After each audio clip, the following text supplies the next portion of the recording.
Okay, so the first one, as I said, chord equidistant from the center. So here's what we know for this part. It says if two chords are the same distance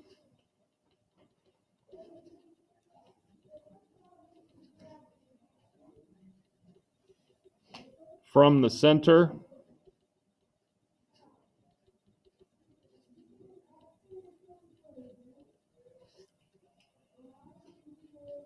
then we know they are congruent.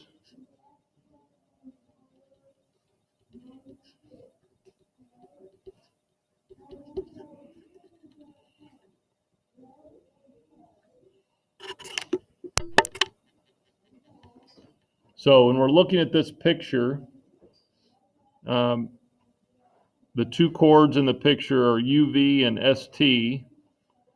Notice the two lines perpendicular from the center. That indicates to us that the lines are the same distance from the center. We can state then that UV, chord UV, is congruent to chord ST.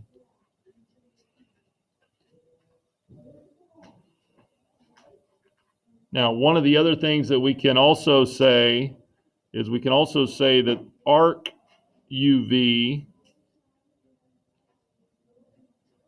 is congruent to arc ST. So UV and ST, both the chord and the arc. So again, I'm marking this would be the arc, and this arc here would be the same.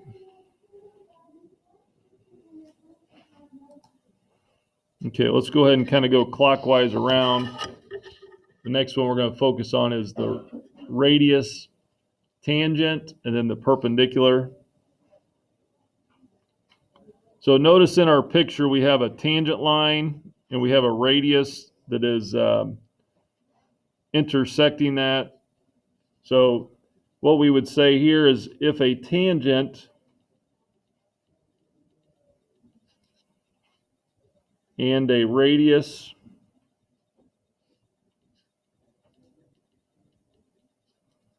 meet at the point of tangency,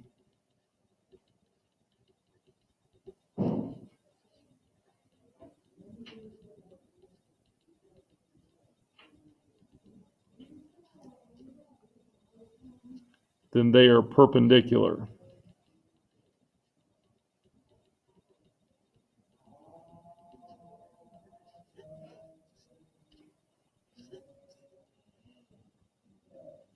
So again, some vocabulary that we've talked about last week. It's important to know what a point of tangency is, what a tangent line is, and what a radius is. I'm going to add some letters here. So we're going to call the tangent line AB. We're going to call the point of tangency there point D. And we're going to call the circle, we'll call that circle C. So what this little theorem is saying is if the tangent and the radius meet at the point of tangency, then we know that this is going to be a right angle where they meet. So basically we could say here that tangent line AB is perpendicular to DC.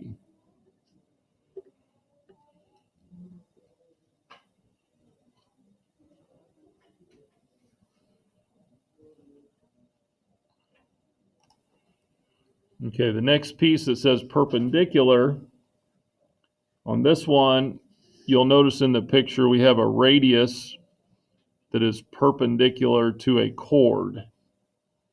So what we say here is if a radius or diameter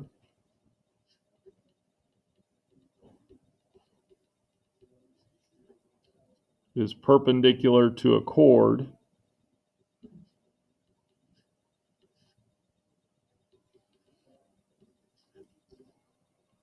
then it bisects the chord and the arc.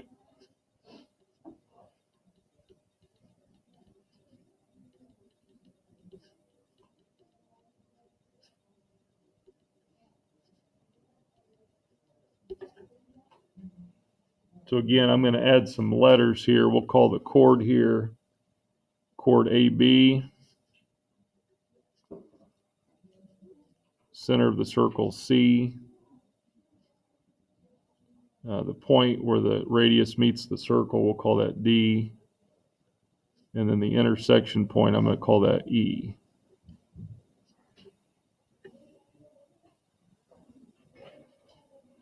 So what we're saying here is if the radius is perpendicular to the chord, then we know that segment AE has to be congruent to segment EB.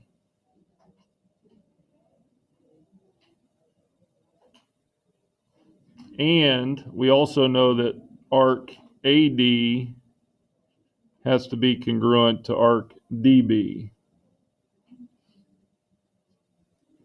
So this is congruent to this, and this is congruent to this when I'm marking that on my picture.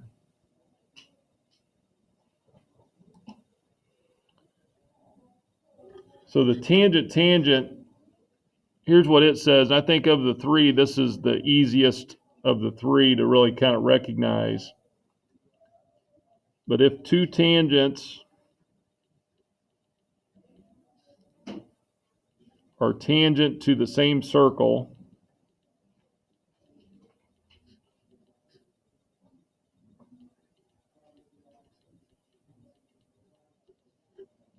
then they are congruent.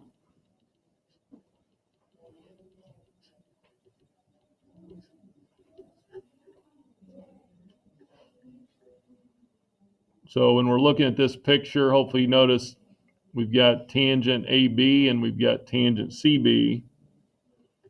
Basically what we can say then is these two segments are going to be the same length.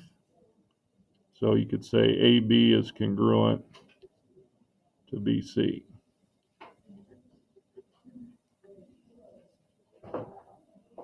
Really, that's all there is to that one. Again, tangent to the same circle, the segments are going to be the same length. And again, they're coming from the same point of intersection there. You're looking at that.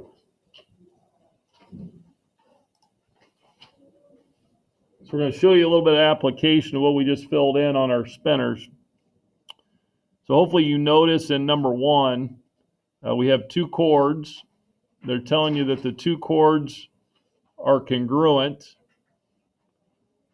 So if they're congruent, what does that tell us about our picture if the two chords are congruent based on what we just wrote down on our spinners?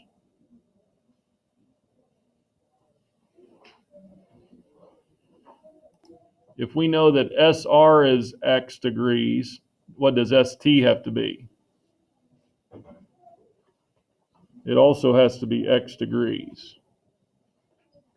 Now we know from talking about our arcs last week and talking about the circle, we know that the circle all the way around is 360 degrees. So in this problem, I can take 360 and I can subtract the 64 that I know. Well, 360 minus 64 is going to give me 296.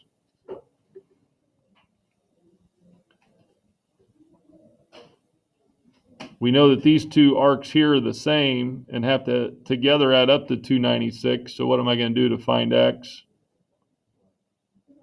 Divide by 2. So I'm going to take 296 divided by 2.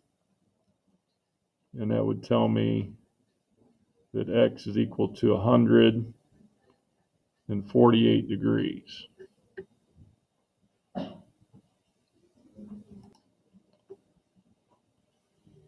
So on number 2, again, they're telling us we have two chords in the circle that are the same length, which again tells us they're the same distance from the center. If we know that arc FG is 116, what does arc DE have to be? Based on our chords.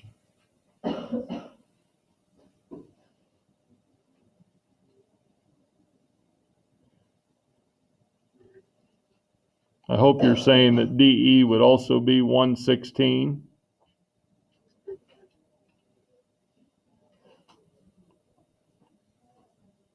Now this is kind of going back to something we learned last week. If we want to know x, what kind of angle is the x degrees?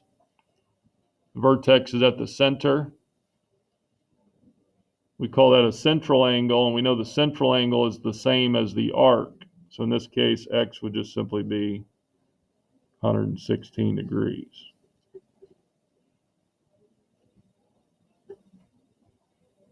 Six, they're giving us that JH is 115 and IH is 115, so the arcs are both the same. Then they're giving us the chord, JH and HI, and they're giving us that's 2x plus 1 and 5x minus 5. Based on the information, what has to be true about the chords?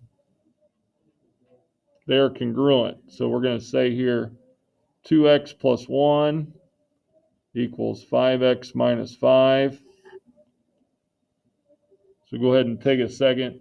Go ahead and solve that on your own. See what you get for x. Okay, hopefully as you solve this, subtract 2x from each side. Get 1 equals 3x minus 5. If I add 5 to both sides, I get 6 equals 3x. And if I divide by 3, x is equal to 2. Hopefully you got an answer there. X equals 2. Let's look at what it says. It says in circle P, the radius is 13 and RS is equal to 24. It says find each measure, round to the nearest hundredth. So the first thing I'm going to do is I'm going to fill in what I know. I know from Q to P, that's a radius, is 13.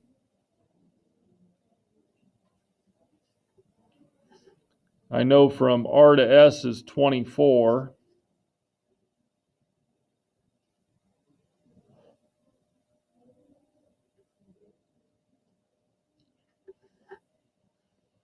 Let's look at what they want us to answer on the first one. The first one says, what's the length of RT? Again, key piece of information is we've got a line perpendicular to that chord. So that tells us that RS is being bisected. So if RS is 24, what does RT have to be? Yep, it has to be 12. So we're going to say RT is 12. Now the next part they want to know is they want to know what's the distance from P to T. Now as we look at the picture, I hope you notice that by me drawing in this radius, I have created a right triangle. I know from T to S is 12 and from P to S is 13. So this is kind of my shorter leg that I need to find from T to P or P to T. So in this problem, all I'm going to do is use the Pythagorean theorem. I'm going to say 12 squared plus the short leg we need to know, we'll call that x squared equals the hypotenuse squared, which is 13 squared. Now if I go ahead and solve that, I get 144 plus x squared equals 169. If I subtract 144 from 169, I get x squared equals 25. And if I take the square root, that tells me that x is going to be equal to 5.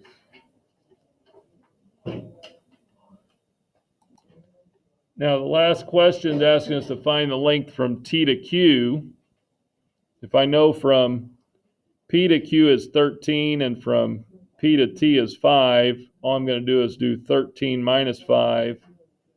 And what's the length of TQ going to be?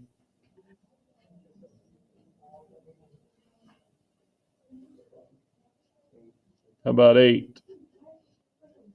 13 minus 5 is going to give you 8.